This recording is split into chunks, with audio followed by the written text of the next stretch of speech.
अस्सलामुअलैकुम 91 के साथ मैं हूं खदीजा तुर्कोब्रावटी।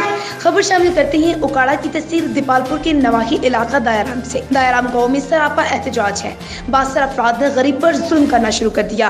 खुद ही जमीन 10 साल पहले बेचकर अब इनका रास्ता बंद कर दिया और गवर्नमेंट का सोलंग उकैड़ कर इंची अपने घर उठा कर ले गए। इनका ये भी कहना था कि असस्टंट कमशनर देपालपुर को एप्लीकेशन भी दी है, लेकिन अभी तक कोई इम्प्लीमेंट नहीं हुआ। लिहाजा मैं बहुत ही गरीब आदमी हूँ, मेरी मदद की जाए और आला हुकाम से नोटिस लेने की अपील। मजीद चाहते हैं हुसैन लकी की रिपोर्ट में। जी हुसैन लकी, हमें मजीद आगाह कीजिएगा। नहीं जी, तो आप क्या चाहते हैं? आप कहें कि सोलंग बहाल हो जाए कि ये रास्ता मिल जाए। जी सर, रास्ता जड़ा है ना जी, सोलंग लग्या सी उन्होंने पट दिता है जी। ये रास्ता जड़ा ना सोलंग लगना चाहिए जी। 10 साल हो गए ने प्लाट खरीदे ने, इन्होंने वो रास्ता बंद कर दिता है। तो रास्ते जड़ा ना बच्चे लगन बहुत औखे हैं जी। कौन लोग हैं जो आपको मतलब तंग कर रहे हैं? ये नाल मसाए हैं ना, गुआंढी डोले हैं ना, वो काटे फरीद। कोई उनका नाम? फरीद।